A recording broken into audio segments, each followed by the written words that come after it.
देश भर में कोरोना की रफ्तार फिर से तेज बढ़ती हुई दिखाई दे रही है। पिछले 24 घंटे की अगर बात कर लें तो कोरोना के नए मामले 3,17,000 को पार कर चुके हैं। महाराष्ट्र में फिर सबसे ज्यादा केसेस सामने आए हैं। वहीं कर्नाटक, केरल, गुजरात के आंकड़े भी डराने वाले हैं। तमाम आंकड़े हम आपको दिखाएंगे एक एक करके कि किस तरीके से लगातार मामले बढ़ रहे हैं। 24 घंटे में 491 लोगों की जान गई है। देश भर में 3 लाख से ज्यादा मामले हैं, लेकिन ठीक हुए मरीजों की संख्या भी 2,23,990 है। उसके बाद हम आपको दिखाएंगे कि कैसे एक्टिव केसेस की संख्या में भी इजाफा हुआ है। 19,24,051 एक्टिव केसेस हैं पूरे देश भर में, यानी कि कोरोना की रफ्तार में एक बार फिर से तेजी देखी जा रही है। तो नए मामले देश भर में 18 जनवरी को जहां 2,38,018 थे, वहीं 19 जनवरी को ये बढ़कर 2,82,970 हो गए। 20 जनवरी यानी कि आज ये मामले अचानक बढ़ के 3 लाख के पार पहुंच गए हैं। 3,17,532 नए मामले, यानी कि अभी भी सतर्क और सावधान रहना जरूरी है। जो पहले राहत की खबर आ रही थी कि मामले थोड़े से घट रहे हैं, आंकड़ों में कमी आ रही है, वो दरअसल अब सही नहीं है। राज्यवार स्थिति आपको दिखा देते हैं। महाराष्ट्र अभी टॉप पर बना हुआ है, 43,697 नए मामले। कर्नाटक 40,499 मामले। केरल में 34,199 मामले। वहीं तमिलनाडु में 23,888, गुजरात में 20,966। ये टॉप 5 राज्य हैं जिसमें सबसे ज्यादा मामले पिछले 24 घंटे में। वहीं उत्तर प्रदेश की स्थिति ठीक नहीं है, 17,776 मामले। दिल्ली में 13,785, उड़ीसा में 11,607, पश्चिम बंगाल में भी 11,447, आंध्र प्रदेश में 10,057 नए मामले पिछले 24 घंटे में। यानी कि कुल मिलाकर जो ये 10 राज्य हैं, ये इस वक्त टॉप पर बने हुए हैं नए मामलों की आंकड़ों की अगर बात कर लें।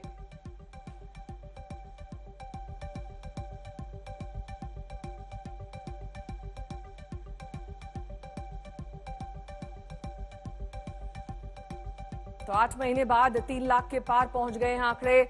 24 घंटे में 491 लोगों की जान गई है।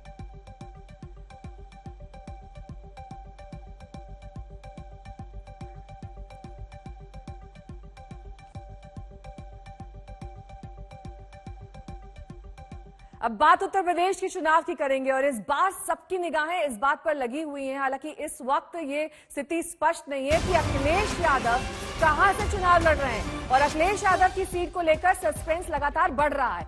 समाजवादी पार्टी सुप्रीमो अखिलेश यादव के लिए एक अदद सुरक्षित सीट की तलाश में समाजवादी पार्टी जुट गई है। अखिलेश की जीत तो ज्यादा मुश्किल नहीं होनी चाहिए, लेकिन फिर भी समाजवादी पार्टी जीत का अंतर और चुनावी संदेश को भी ध्यान में रख रही है। 3 सीटों की सबसे ज्यादा चर्चा हो रही है। टॉप पर मैनपुरी सदर है, क्योंकि मैनपुरी मुलायम परिवार का गढ़ माना जाता है। कन्नौज की छिबरामऊ सीट, वहां की भी संभावना बनी हुई है। चर्चा आजमगढ़ के गोपालपुर की, संभल की गुन्नौर सीट की भी है, लेकिन अब इसकी संभावना ना के बराबर बताई जा रही है।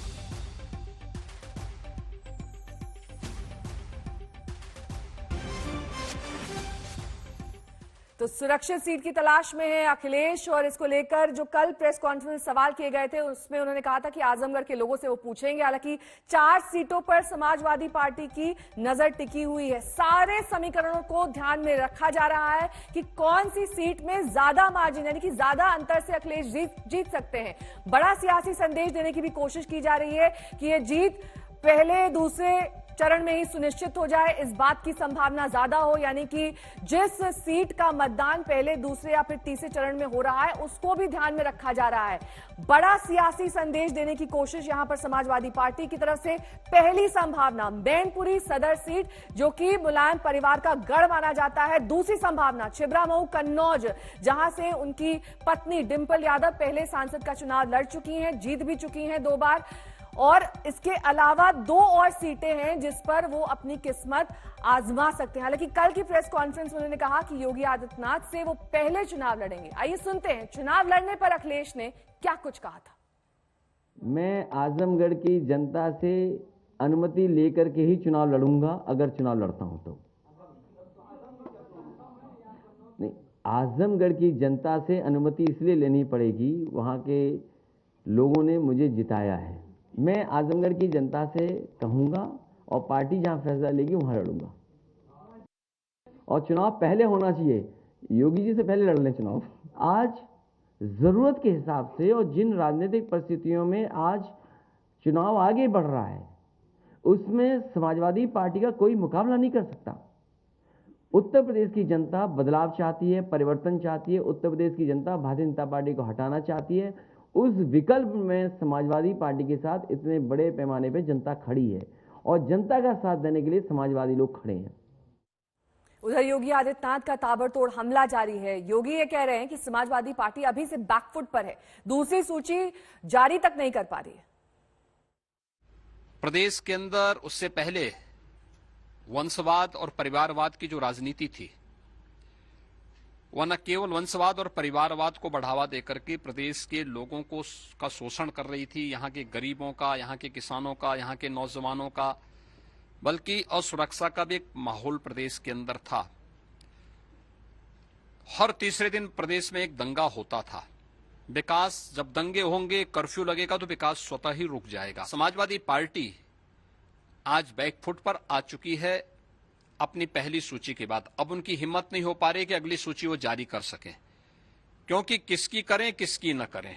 और अगर करते हैं, जिन जैसे पेशेवर माफिया और अपराधियों को इन्होंने पहली सूची में स्थान दिया, अगर ऐसे ही करते हैं तो जनता के सामने उनको मुंह दिखाने की स्थिति नहीं होगी और इस वजह से वे लोग उससे काफी दूर दूर तक वे देखने को उनको नहीं।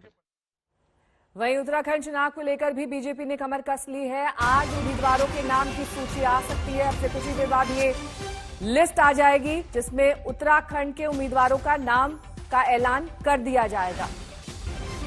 बीजेपी अब से कुछ ही देर बाद उत्तराखंड उम्मीदवारों की पहली लिस्ट जारी कर देगी। नामों को लेकर लगातार कोर कमेटी की बैठक की जा रही थी, जिसमें जेपी नड्डा प्रमुख तौर पर शामिल थे। इसके साथ ही मुख्यमंत्री योगी आदित्यनाथ भी इस कोर कमेटी का हिस्सा है। सभी के मंथन के बाद अब उत्तराखंड के उम्मीदवारों की पहली लिस्ट अब से कुछ ही देर बाद जारी कर दी जाएगी।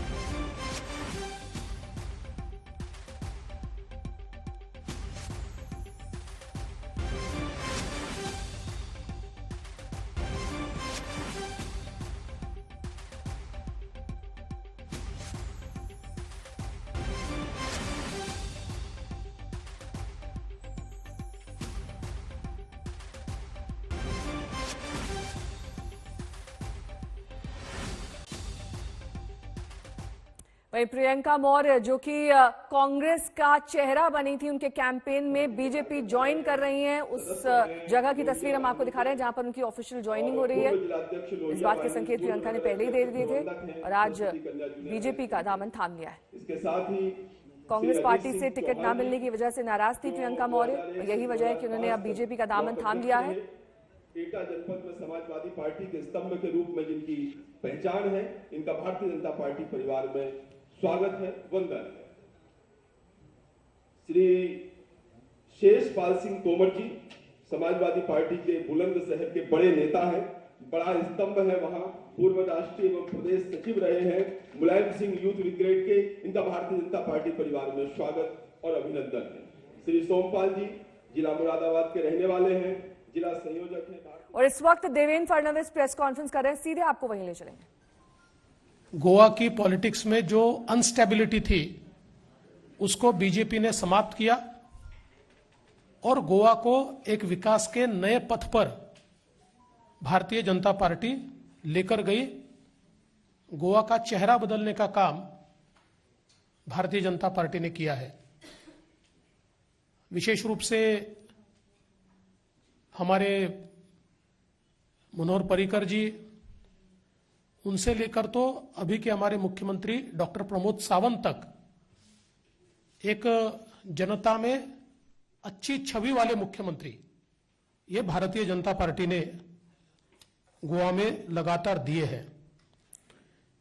किंतु जहां एक और भारतीय जनता पार्टी गोवा के विकास के लिए संघर्ष कर रही है, वही अन्य दल ये केवल भारतीय जनता पार्टी के साथ संघर्ष कर रहे हैं।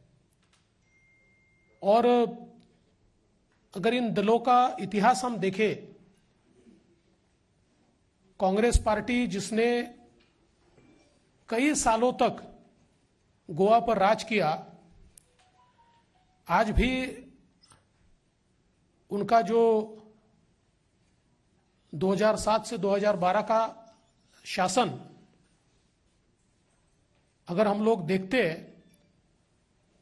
तो दिगंबर कामत जी के नेतृत्व में उस समय की कांग्रेस ने जो गोवा को सरकार दी, गोवा के इतिहास में सबसे ज्यादा घपले घोटाले ये कांग्रेस की सरकार में देखे। एक दिन ऐसा नहीं जाता था कि जिस दिन गोवा में कोई मेजर स्कैम नहीं होता था।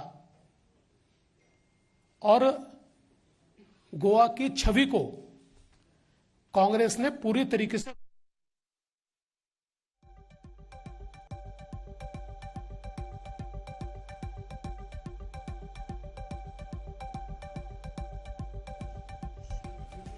भाई हमारी आवाज कौन बंद कर सकता है यार।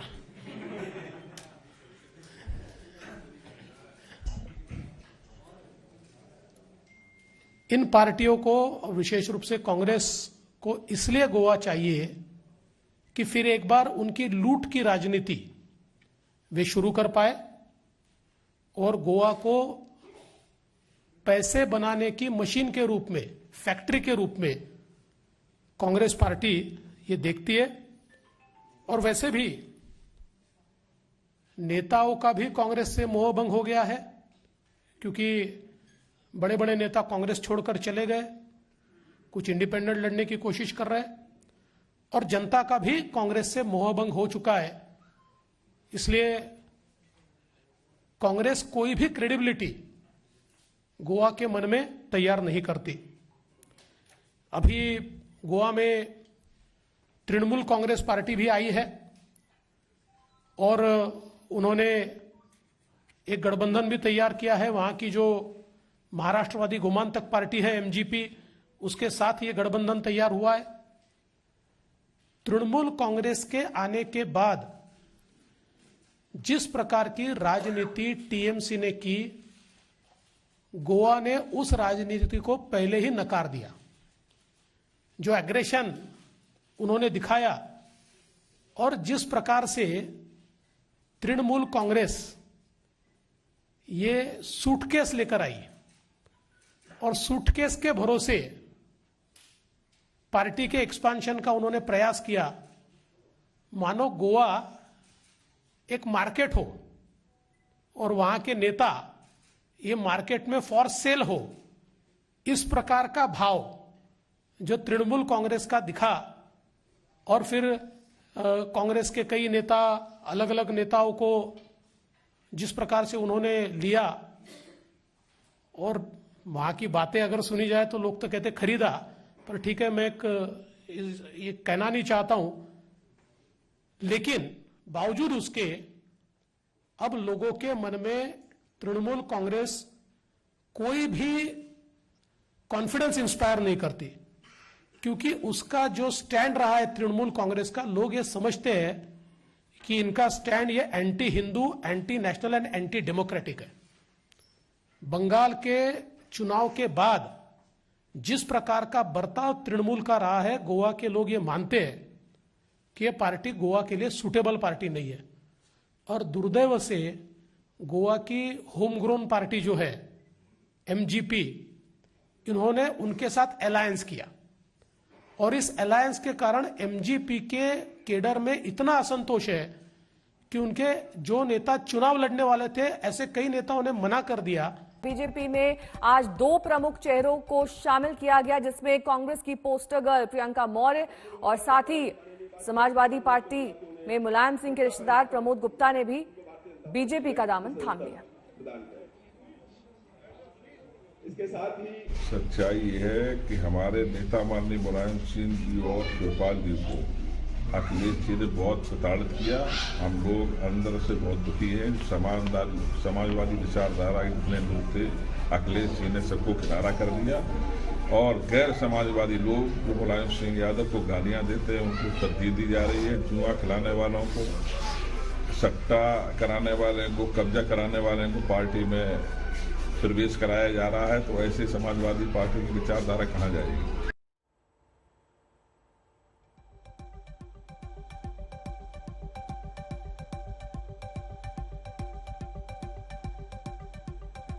होम्योपैथी डॉक्टर प्रमोद कुमार गुप्ता जी आज भारतीय जनता पार्टी इस बीच बड़ी खबर आपको बता दें, गोरखपुर में मुख्यमंत्री योगी आदित्यनाथ के खिलाफ चंद्रशेखर आजाद चुनाव लड़ेंगे। अपने नाम की घोषणा उन्होंने कर दी है कि वो गोरखपुर से योगी के खिलाफ खड़े होंगे। इससे पहले किसी भी पार्टी से उनकी बात नहीं बन पाई थी गठबंधन को लेकर, और इसको लेकर काफी मुखर भी चंद्रशेखर आजाद हुए थे। लेकिन अब उन्होंने साफ कर दिया है कि वो अपनी पार्टी से चुनाव लड़ेंगे अकेले योगी आदित्यनाथ के खिलाफ गोरखपुर से।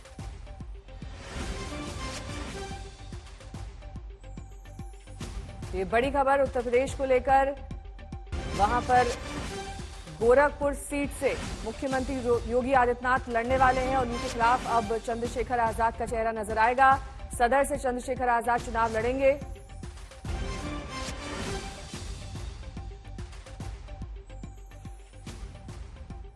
और आपको सीधे ले चलेंगे बीजेपी की प्रेस कॉन्फ्रेंस में। आर्य लेकर उनको केंद्रीय चुनाव समिति ने स्वीकृति दी है, वह वहां से चुनाव लड़ेंगे। तीबिम यहां से श्री नीलकांत हलनकर यहां से भारतीय जनता पार्टी के प्रत्याशी होंगे। मापुसा वहां से Shri Joshua Peter D'Souza Bharatiya Janata party के प्रत्याशी होंगे। शियोलिम यह विधानसभा है, यहां से श्री दयानंद मांद्रेकर को भारतीय जनता पार्टी ने अपना प्रत्याशी बनाया है।